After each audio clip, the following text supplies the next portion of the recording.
Bismillahirrahmanirrahim. Assalamualaikum warahmatullahi wabarakatuh. Alhamdulillahi rabbil alamin wa bihi nasta'inu ala umurid dunya waddin. Wassalatu wassalamu ala asyrafil anbiya'i wal mursalin nabiyina Muhammadin wa ala alihi wa sahbihi wat tabi'in wa atba'it tabi'in wa man tabi'ahum bi ihsanin ila yaumiddin. Amma ba'du. Kaum muslimin yang dirahmati Allah Subhanahu wa taala, tidak terasa bulan Ramadan semakin mendekati kita. InsyaAllah tidak lama lagi, ya enggak sampai sepekan ya Pak ya, InsyaAllah. Dan di antara kebiasaan Rasulullah Sallallahu Alaihi Wasallam, beliau selalu memberikan kabar gembira kepada para sahabatnya. Beliau biasa membawa atau memberitakan, mengabarkan kabar gembira akan datangnya bulan Ramadan kepada para sahabatnya. Dan salah satu hal yang perlu kita persiapkan dalam menghadapi bulan yang mulia ini, yaitu adalah kita mesti mengetahui ibadah apa saja yang hendaknya kita prioritaskan untuk dilakukan pada bulan ini. Mengapa demikian? Yang pertama yaitu agar kita bisa lebih mengikuti tuntunannya Nabi Shallallahu Alaihi Wasallam, agar kita bisa lebih mengikuti sunnah beliau Sallallahu Alaihi Wasallam. Ibadah apa saja yang beliau banyak lakukan ketika bulan Ramadan. Allah Subhanahu Wa Taala berfirman dalam surat Al-Mulk ayat yang kedua, Alladzi khalaqal mauta wal hayata liyabluwakum ayyukum ahsanu amala. Allah lah yang telah menciptakan kematian dan kehidupan dalam rangka menguji kalian siapa yang paling baik amalannya, ya. Jadi Allah Subhanahu wa taala menginginkan siapakah di antara kita yang paling baik amalannya, bukan sekedar paling banyak, bukan sekedar paling rame, tapi yang paling baik para jemaah. Para ulama mengatakan definisi amalan yang paling baik itu ada dua kriteria. Yang pertama adalah akhlasukum, yang paling ikhlas, dan yang kedua adalah aswabukum, yang paling benar. Apa yang dimaksud paling benar para jamaah? Yaitu adalah yang sesuai dengan tuntunannya Nabi Shallallahu Alaihi Wasallam. Ya, maka kalau kita pengen mencari amalan yang paling benar, usahakan yang terpenuhi dua kriteria ini, yang paling ikhlas dan paling sesuai dengan tuntunannya Nabi Shallallahu Alaihi Wasallam. Kemudian yang selanjutnya, tujuan yang kedua dari kita mengetahui ibadah-ibadah apa saja yang hendaknya kita perbanyak ketika bulan Ramadan, yaitu agar kita bisa memprioritaskan ibadah tersebut dari ibadah-ibadah yang lain. Ya, karena ibadah macam-macam Pak, maka perlu kita prioritaskan. Oh, ketika Ramadan ini cocoknya atau hendaknya kita perbanyak ibadah ini nih. Ya, kita ambil contoh jemaah dirahmati Allah. Al-Imam Malik rahimahullah. Imam Malik salah satu dari 4 imam mazhab, ya.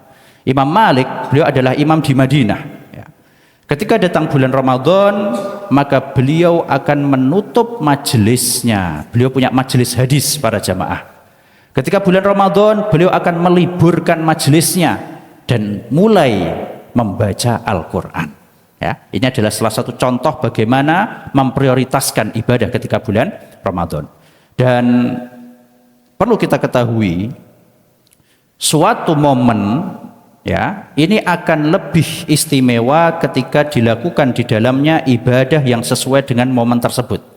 Ya, suatu ibadah akan lebih baik, akan lebih istimewa ketika dilakukan sesuai dengan momentumnya. Kita ambil contoh para jemaah. Setelah sholat wajib, ibadah apa yang hendaknya kita prioritaskan? Habis sholat Pak, apa kira-kira? Habis salam, zikir, ya. Kalau misalnya ada yang mau pakai buat baca Quran, boleh enggak? Habis salam langsung buka Al-Quran baca, boleh enggak? Boleh. Baca Quran ibadah yang bagus, baca Quran pahalanya sangat banyak, tapi alangkah baiknya kita prioritaskan, kita dahulukan ibadah yang sesuai dengan momentum tersebut. Jumat sore, hari Jumat Pak, nanti sore setelah asar, ibadah apa yang usahakan kita jangan sampai meninggalkannya? Apa itu kira-kira? Berdoa, ya. Kata para ulama, bahkan ada hadisnya, Jumat sore termasuk waktu mustajab para jamaah. Ya, Nabi Shallallahu Alaihi Wasallam pernah bersabda yang artinya hari Jumat ada 12 jam. Ya, dan di antara 12 jam itu ada suatu waktu yang tidaklah seorang hamba meminta apapun kepada Allah kecuali pasti Allah akan kabulkan. Kata Nabi Shallallahu Alaihi Wasallam, carilah waktu tersebut di akhir hari setelah asar. Berarti ibadah apa yang hendaknya kita prioritaskan? Berdoa. Boleh nggak misalnya kita mau ngadakan kajian atau kita mau silaturahim atau kita mau baca Quran, boleh nggak Pak? Boleh. Tapi alangkah bagusnya kita prioritaskan terlebih dahulu, baru sisanya buat ibadah yang lain. Contoh terakhir, ketika kita haji atau umroh, semoga Allah mudahkan. Amin ya Rabb. Ya. Ketika kita sampai mikot, ya, kemudian perjalanan menuju Masjidil Haram, ibadah apa yang hendaknya kita perbanyak? Apa Pak? Nostalgia Pak. Pas kita sampai mikot, perjalanan menuju Masjidil Haram, apa yang dianjurkan untuk kita perbanyak? Talbiyah, ya. Labbaik Allahumma labbaik, labbaik la syarika lak labbaik, dan seterusnya. Boleh nggak misalnya mau dimanfaatkan buat baca Quran? Boleh, enggak apa-apa. Tapi alangkah baiknya kita sesuaikan dengan momentum ibadah tersebut. Begitu pula bulan Ramadan. Bulan Ramadan punya beberapa ibadah prioritas yang hendaknya lebih kita dahulukan daripada ibadah-ibadah yang lain.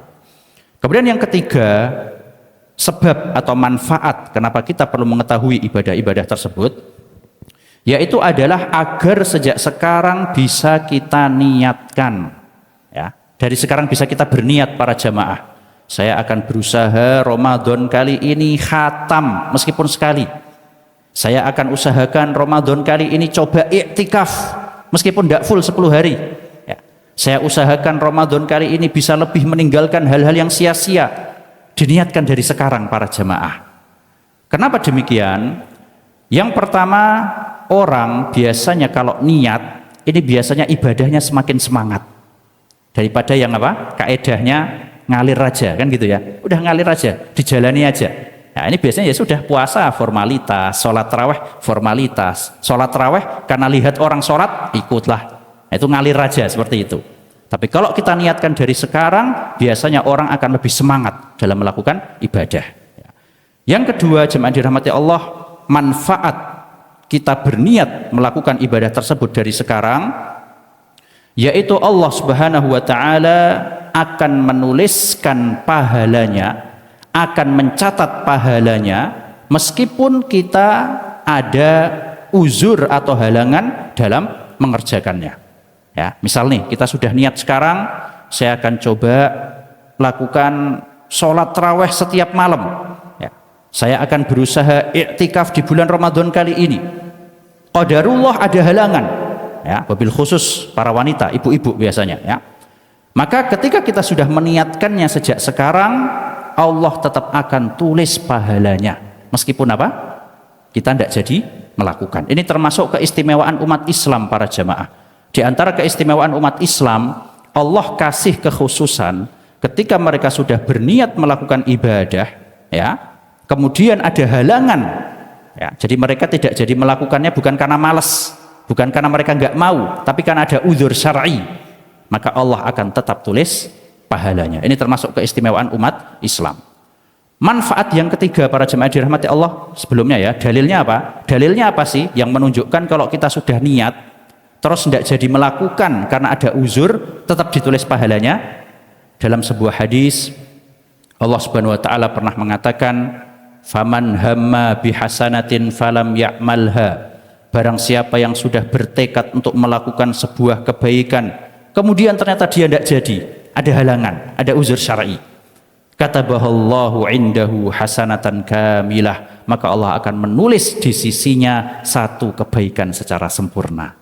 Ya, nah, jadi mari kita niatkan dari sekarang para jemaah. Yang ketiga, manfaat kenapa kita perlu meniatkan ibadah-ibadah tadi sejak sekarang, ya, Allah akan membantu orang yang bertekad untuk melakukan kebaikan. Ya, dalam sebuah ayat Allah Subhanahu wa Ta'ala pernah mengatakan apa? Fa idza azamta fatawakkal 'ala Allah. Apabila kamu sudah bertekad, apabila kamu sudah berazam, apabila kamu sudah berniat, maka bertawakallah kepada Allah. Kemudian Allah mengatakan di ayat yang lain, wa may yatawakkal 'alallahi fahuwa hasbuh. Barang siapa yang bertawakal kepada Allah, Allah akan urusi urusannya.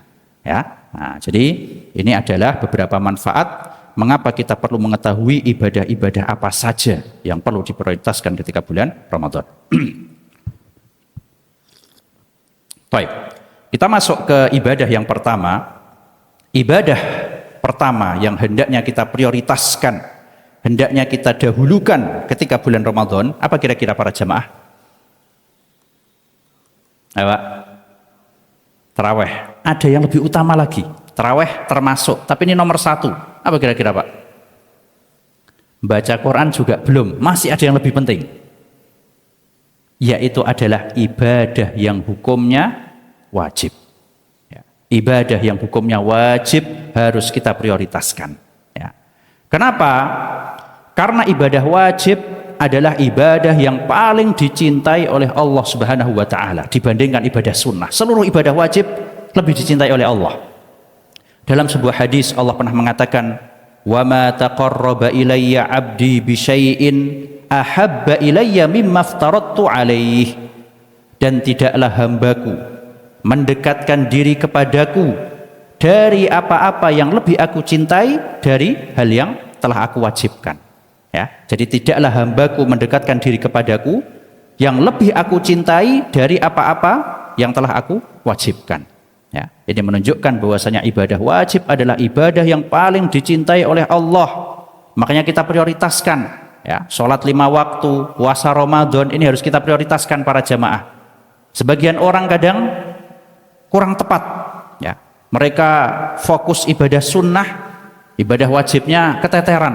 Ya, ngaji khataman sampai malam, qiyamul lail semalam suntuk, sholat subuhnya jam 8. Ya, ini kurang tepat seperti ini. Makanya para ulama mengatakan man syaghalahul fardu 'anin nafli fahuwa ma'dzur. Barang siapa yang tersibukkan dengan ibadah wajib kemudian menghalanginya dari ibadah sunnah, maka orang seperti ini ma'dzur, dimaafkan. Sebaliknya, wa man syaghalahun naflu 'anil fardi, barang siapa yang tersibukkan dengan ibadah sunnah daripada yang wajib, fahuwa maghrur, maka orang ini tertipu. Ya, maka marilah jemaah dirahmati Allah, kita prioritaskan terlebih dahulu ibadah-ibadah yang wajib. Baik. Kemudian selanjutnya berbicara tentang puasa, jemaah dirahmati Allah, puasa adalah ibadah yang identik dengan bulan Ramadan. Ya, kita di bulan Ramadan ya untuk puasa Ramadan. Para ulama mengatakan puasa adalah ibadah yang paling jauh dari kata riya. Ya. Puasa adalah ibadah yang paling jauh dari kata riya. Orang yang berpuasa adalah orang yang jauh dari riya. Kenapa para jamaah? Karena puasa adalah ibadatus sir, ibadah rahasia. Ya. Yang tahu hanyalah Allah kemudian dia. Beda sama ibadah lain Pak. Ibadah lain kelihatan, sholat kelihatan, ya, sedekah kelihatan, haji umroh kelihatan, baca Quran kelihatan. Tapi puasa adalah ibadah rahasia. Makanya mengajarkan keikhlasan kepada orang yang melakukannya. Makanya kalau ada orang puasa, kemudian dia, apa itu istilahnya Pak? Mokel ya, batalin mokel ya. Ya, batalin puasanya di rumah. Nggak ada yang tahu, dia bisa lakukan. Ya, beda sama orang nggak sholat kelihatan, oh nggak pernah ke masjid, nggak pernah sholat kelihatan. Tapi orang batalin puasanya di rumah nggak ada yang tahu kecuali Allah Azza wa Jalla. Maka benar-benar ngajarkan apa? Keikhlasan. Ya. Makanya dalam sebuah hadis qudsi Allah Subhanahu wa taala pernah mengatakan kullu amal ibni adam lahu alhasanatu bi asyri amsalha. Seluruh amalan ibnu Adam, seluruh ibadah ibnu Adam itu adalah untuknya satu kebaikan akan diganjar atau akan dilipat gandakan menjadi 10. Jadi kita kalau melakukan suatu ibadah para jamaah, ini pahala minimalnya dapat berapa? 10 itu minimal Pak. Bahkan bisa dilipat gandakan sampai 700 kali lipat. Ya. Nah, Kemudian kata Allah, illas siyam, kecuali puasa. Fa innahu li, karena puasa adalah untukku, wa ana ajzi bihi, dan akulah yang akan langsung membalasnya. Allah kalau membalas itu gimana? Allah kalau memberi itu bagaimana? Banyak. Ya, Allah kalau sudah ngasih itu banyak. Ya. Nah, kalau kita perhatikan di sini jemaah dirahmati Allah, ibadah-ibadah yang lainnya itu disebutkan nominalnya. Ya, ibadah-ibadah lain selain puasa itu disebutkan nominalnya. Contoh baca Quran. Baca Quran satu pahala berapa? Satu huruf pahalanya berapa para jemaah? 10 ya. Jadi kita ngitung alif lam mim, dapat 30, lumayan kan gitu ya. Bismillahirrahmanirrahim, dihitung lumayan, dikalikan 10 kan gitu. Tapi kalau puasa kita nggak hitung-hitungan ya. Puasa kita nggak hitung-hitungan para jamaah. Kenapa? Karena pahalanya hanya Allah yang mengetahui. Ini mengajarkan kepada kita, terkadang kita sebagai seorang hamba, terkadang kita sebagai seorang muslim perlu tunduk taat kepada Allah tanpa mikirkan nominal. Ya, ngajarkan keikhlasan. Beda sama ibadah lain kita hitung-hitungan. Oh, sholat jenazah, kalau ikut sholatnya tok dapat pahala 1 gunung, kalau ikut sampai kuburannya dapat 2 gunung, kan hitung-hitungan. Ya, tapi puasa kita serahkan kepada Allah. Ya Allah, aku lakukan karena tunduk kepadamu. Ya Allah, aku lakukan karena aku adalah hambamu, tanpa memikirkan pahalanya dapat apa. Ya, nah, jadi ini menunjukkan bahwasanya puasa mengajarkan kepada kita ikhlas. Nah, orang munafik sholat nggak Pak? Orang munafik sholat. Orang munafik sholat. Allah Subhanahu Wa Taala berfirman dalam Al-Quran apa? Wa idza qamu ilas salati qamu kusala. Orang munafik itu ketika sholatnya males. Jadi mereka sholat ya, tapi puasa mereka belum tentu. Kenapa? Karena sholat bisa dilihat. Oh, kelihatan ke masjid, berarti termasuk golongan kaum muslimin. Oh, mereka sholat, tapi puasa hanya Allah Subhanahu Wa Taala yang mengetahuinya. Nah, baik. Kemudian selanjutnya ibadah yang selanjutnya yang hendaknya kita prioritaskan ketika bulan Ramadan, yaitu adalah qiyamul lail, salat malam ya. Yang dimaksud dengan qiyamul lail jemaah dirahmati Allah, yaitu adalah seluruh salat malam yang dilakukan di bulan Ramadan. Itu definisi qiyamul lail ketika bulan qiyamul lail ya. Seluruh salat sunnah yang dilakukan di malam hari. Mohon maaf salah saya. Definisi qiyamul lail adalah seluruh sholat sunnah yang dilakukan di malam hari. Itu definisi qiyamul lail Pak. Maka mencakup sholat taraweh yang kita lakukan kapan? Habis isya langsung. Mencakup yang namanya sholat tahajud yang kita lakukan kapan? Setelah bangun tidur. Mencakup yang namanya sholat witir yang kita lakukan rokaatnya apa? Ganjil. Maka ini semua masuk ke dalam kata qiyamul lail. Jadi jangan dikira qiyamul lail khusus untuk yang bangun jam 1. Tidak. Sebagian orang kadang punya persepsi seperti itu. Qiyamul lail harus bangun jam 1, berarti aku sholatnya nanti aja lah. Tidak harus para jemaah. Qiyamul lail adalah seluruh sholat sunnah yang dilakukan di malam hari, kecuali sholat rawatib ya. Sholat rawatib bukan termasuk qiyamul lail. Nah, baik. Kenapa saya sebutkan seperti ini jemaah dirahmati Allah? Yaitu agar kita berusaha jangan sampai ada satu malam pun di malam-malam bulan Ramadan yang kita tidak qiyamul lail. Usahakan jangan sampai para jemaah ya. Kenapa? Karena dengan katakanlah ya, mungkin sebagian kita sibuk mudik lah ya, sebagian kita mungkin ada yang shift malam, kerja malam misalnya ya, tidak bisa ikut tarawih habis isya. Ada solusi nggak Pak bagi orang-orang seperti ini? Ada tetepan.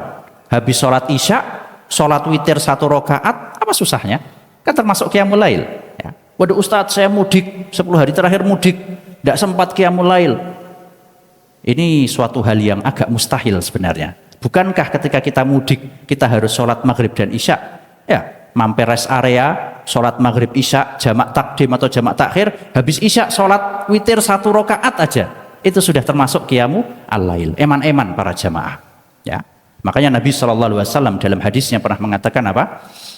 Hadis yang sering kita dengar, Man shoma Ramadhana, barang siapa yang berpuasa Ramadan, ibadah pertama puasa, imanan wahtisaban, dengan penuh keimanan dan mengharap pahala Allah Azza wa Jalla, ghufira lahu ma taqaddama min dzambih, maka akan diampuni dosa-dosanya yang telah lalu. Ibadah pertama puasa. Kemudian beliau mengatakan waman qama Ramadhana, barang siapa melakukan qiyamul lail ketika bulan Ramadan, imanan wahtisaban, ghufira lahu ma taqaddama min dzambih. Ibadah yang ketiga, waman qama lailatal qadri, barang siapa yang melakukan qiyamul lail dan bertepatan dengan Lailatul Qadar, imanan wahtisaban, ghufira lahu ma taqaddama min dzambih. Jadi dalam hadis ini Nabi menyebutkan ada berapa ibadah para jamaah? Ada berapa ibadah tadi? 3. Yang pertama apa tadi? Puasa Ramadan. Yang kedua, qiyamul lail ketika Ramadan. Yang ketiga apa? Qiyamul lail bertepatan dengan Lailatul Qadar, ya. Jadi disebutkan ibadah ini dalam satu hadis. Para ulama mengatakan barang siapa yang melakukan puasa Ramadan maka dia mendapatkan ampunan 1 kali, ya. Barang siapa yang menambahnya dengan qiyamul lail maka dia mendapatkan ampunan 2 kali. Makanya jangan sampai ada malam yang kosong dari sholat malam para jamaah. Gampang, nggak sempat habis isya, bisa nanti malam bangun, ya. Cuman biasanya habis isya aja tidak sempat, apalagi malam, ya. Makin tidak sempat biasanya. Ya udah yang gampang aja lah. Misalnya lagi sibuk, habis isya sholat sendiri, tidak harus berjamaah para jamaah. Ya, tidak harus berjamaah. Memang afdolnya berjamaah. Afdolnya sholat qiyamul lail ketika Ramadan itu afdolnya berjamaah. Tapi kalau kita tidak bisa, ada uzur, ya sudah sholat sendiri, tidak apa-apa, ya. Kemudian yang terakhir, barang siapa yang melakukan qiyamul lail bertepatan dengan Lailatul Qadar, maka dia mendapatkan ampunan 3 kali, ya. Nah, ini kita usahakan 3-3-nya terlaksana para jamaah. Dan para ulama mengatakan diampuni dosanya ketika bulan Ramadan ini adalah pencapaian paling minim, ya. Diampuni dosanya ketika bulan Ramadan, kita semua berharap ya Pak ya, semoga diampuni dosanya. Diampuni dosanya ketika bulan Ramadan adalah pencapaian paling minim, ya. Maka kalau sampai ada orang dapat Ramadan kemudian kok dosanya nggak diampuni, benar-benar rugi benar, ya. Makanya tidak heran Nabi SAW dalam hadisnya pernah mengatakan raghima anfun, celakalah, diulangi sampai 3 kali, ya. Para sahabat bertanya, siapa ya Rasulullah, kok engkau begitu marah ini, kenapa, siapa yang celaka? Kata beliau, man adrakahu Ramadan, yaitu siapa yang mendapati bulan Ramadan, tsumman salakha, kemudian Ramadan sudah pergi, falam yughfar lahu, dan dia belum diampuni dosanya, ya. Nah, maka marilah kita berusaha mencari maghfirah tersebut, salah satunya dengan qiyamul lail. Kaum muslimin yang dirahmati Allah Subhanahu wa taala, berkaitan tentang qiyamul lail, para ulama mengatakan di sana ada derajatnya, ya. Di sana ada tingkatan-tingkatannya, yang afdol, kemudian yang kedua, yang ketiga, dan seterusnya. Yang pertama, qiyamul lail yang tingkatannya paling tinggi, yang paling afdol, yaitu adalah qiyamul lail di awal malam, habis isya ikut sholat tarawih langsung, kemudian juga melakukannya di akhir malam, ya. Jadi habis isya tarawih, nanti malam ikut tarawih lagi, ikut qiyamul lail atau tahajud. Ini yang paling afdol para jamaah, ya. Dan kalau kita perhatikan di Haramain, ya, di Masjidil Haram dan Masjid Nabawi, semoga Allah mudahkan kita bisa berziarah, amin ya Rabb. Itu di 10 malam terakhir mereka mengadakan sholatnya 2 kali, ya Pak ya. Ya. Jadi habis isya 10 rakaat, nanti di sekitar jam setengah 1 berapa? 13, ya. Jadi total 23. Itu di 10 malam terakhir. Kalau hari-hari biasa 13 tok, ya. Nah, jadi ini menunjukkan bahwasanya ya kalau bisa ikut dua-duanya lebih bagus, lebih afdol, ya. Karena memang berkaitan dengan jumlah rakaat sholat taraweh, jumlah rakaat qiyamul lail, pendapat kebanyakan ulama mengatakan tidak ada batasannya, ya. Mau 11, 13, 23, bahkan disebutkan dahulu di Madinah, ya, para salafus saleh mereka pernah mengadakan sholat tarawih di Masjid Nabawi sebanyak 40 rakaat, ya. Ini menunjukkan bahwasanya nggak ada batasan Pak untuk masalah rakaat tarawih, ya. Makanya Nabi SAW mengatakan apa? Sholatul laili masna masna ya. Salat malam itu 2 rakaat, terserah berapapun banyaknya ya. Nah, ini yang paling afdol. Yang kedua, tingkatan yang kedua bawahnya apa itu kira-kira? Kalau yang paling afdol kan di awal malam dan akhir malam. Yang kedua kira-kira apa, Pak? Yaitu melakukan qiyamul lail di akhir malam. Ini tingkatan yang kedua ya. Misalnya habis isya kita mau tidur, waduh ngantuk nantilah, tahajud aja ntar lah, tidak apa-apa. Nah, ini afdol di akhir malam. Kenapa di akhir malam afdol?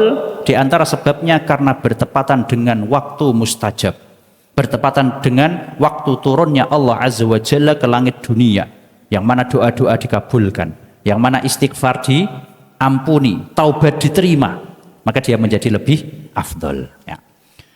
Kemudian tingkatan yang ketiga apa kira-kira? Yang pertama awal dan akhir, yang kedua akhir, yang ketiga apa kira-kira? Awal malam ya, melakukan qiyamul lail di awal malam. Tidak usah gaya-gaya, tidak usah gengsi ya. Wah, aku nanti aja lah sholatnya ya, tak tidur dulu, aku sholatnya bangun nanti malam aja. Daripada tidak bangun, mending sholat duluan ya. Nanti kalau bangun, alhamdulillah bisa sholat lagi. Nah, jadi ini adalah 3 tingkatan berkaitan dengan qiyamul lail. Yang terakhir, nggak bisa di awal malam maupun di akhir malam. Waduh, ini meskipun suatu hal yang agak mustahil ya Pak ya. Apa susahnya habis isya sholat witir 1 rakaat? Gampang. Tapi katakan pun seandainya ada, waduh Ustadz saya nggak bisa sholat tarawih habis isya, bangun malam juga nggak bisa. Apa solusi saya biar tetap dapat pahala qiyamul lail? Apa kira-kira? Ya Pak, witir termasuk yang ketiga tadi, witir termasuk yang sholat sendiri tadi bisa.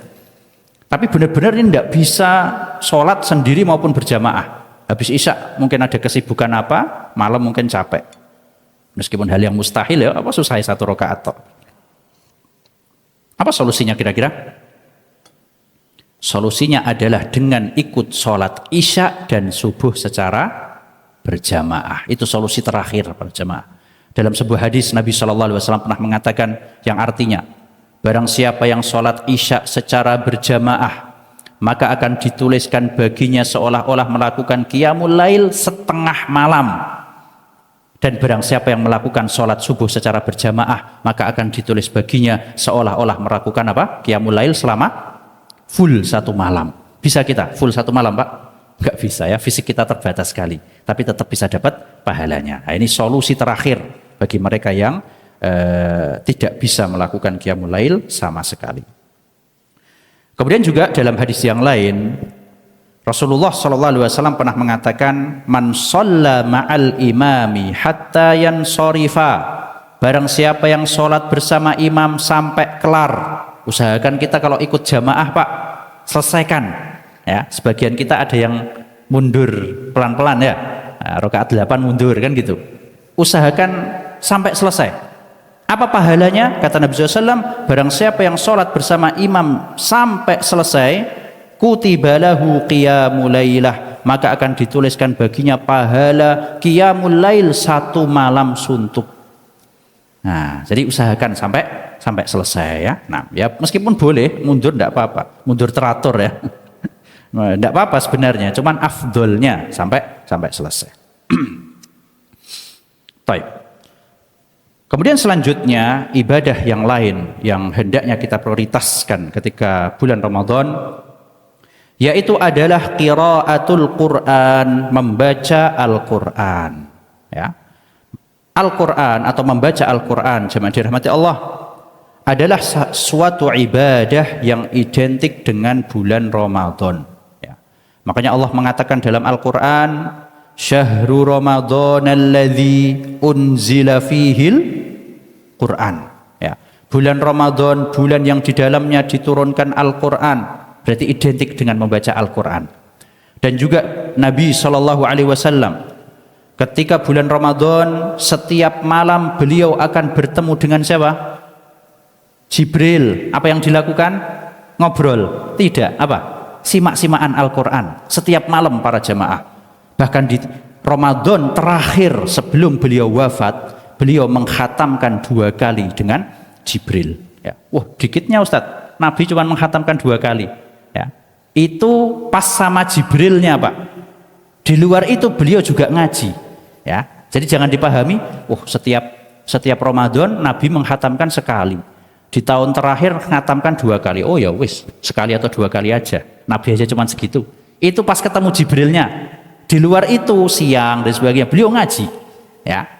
Kata para ulama, dari hadis ini dapat kita ambil pelajaran manfaat atau afdolnya membaca Al-Quran kapan? Di malam hari, ya. Nabi ketemu Jibril kapan tadi? Malam, setiap malam kan gitu. Simak-simakannya setiap malam.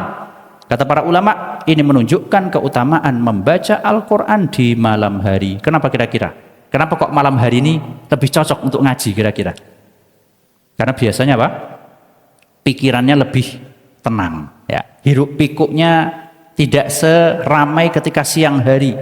Makanya Allah mengatakan dalam surat Al-Muzammil, inna nasyi'atal laili hiya asyaddu wata'a wa aqwamu qila. Sesungguhnya ibadah di malam hari itu lebih memantapkan hati dan lebih mantap ketika diucapkan, ya, keluar dari lisan. Nah, ini manfaat membaca Al-Quran di malam hari. Dan para ulama mengatakan dianjurkan bagi seseorang jangan sampai kosong pada bulan yang mulia ini dari membaca Al-Quran meskipun hanya khatam 1 kali, ya. Usahakan para jamaah, ya, marilah kita berusaha untuk mengkhatamkan meskipun sekali, jangan sampai kosong. Dan salah satu tipsnya, salah satu kuncinya para jamaah, yaitu adalah dengan memaksimalkan di hari-hari awal, gaspol di hari-hari awal. Sebagian dari kita ini kan terlalu terlalu saklek, ya, terlalu jalan sesuai kaidah. Oh, kalau setiap hari baca 1 juz maka bisa khatam, kan 30 hari 30 juz. Jadi setiap hari aku baca 1 juz saja. Kita tidak tahu di tengah nanti di akhir ada halangan atau tidak, ya. Nah, jadi tidak usah jalan sesuai kaidah Pak, mending gaspol di awal. Nanti kalau di hari-hari tengah ada halangan, alhamdulillah kita punya simpenan, ya, kan seperti itu, ya. Dan sedikit cerita jemaah dirahmati Allah, saya punya kenalan, ya, kebetulan beliau jualan mobil gitu, ya, mobil bekas, ya, showroom mobil bekas. Beliau setiap hari biasa menyelesaikan 7 juz, ya. Setiap hari beliau bacanya 7 juz. Beliau cerita kalau sudah masuk di 10 kedua dan 10 ketiga, ini beliau malah sedih. Kenapa kira-kira para jamaah? Semakin banyak orderan, ya, sedih. Kalau kita kan sebaliknya, ya, alhamdulillah laris kan gitu, ya. Beliau malah sedih. Lagi ngaji, dapat telepon, ditelepon, ya, sedih, ya. Jadi semakin masuk, semakin banyak ngajinya, semakin banyak porsi yang beliau baca, ini malah semakin banyak masuk orderan, ya, malah sedih beliau.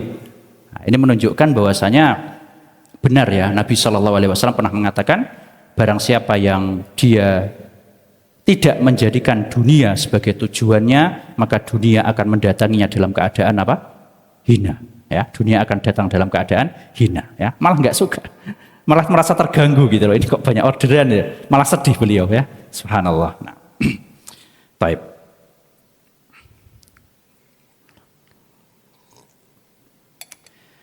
Kemudian selanjutnya, jemaah dirahmati Allah, di antara ibadah yang hendaknya kita lakukan atau prioritaskan ketika bulan Ramadan, yaitu adalah bersedekah, ya. Dan sedekah di sini mencakup sedekah wajib, yaitu apa?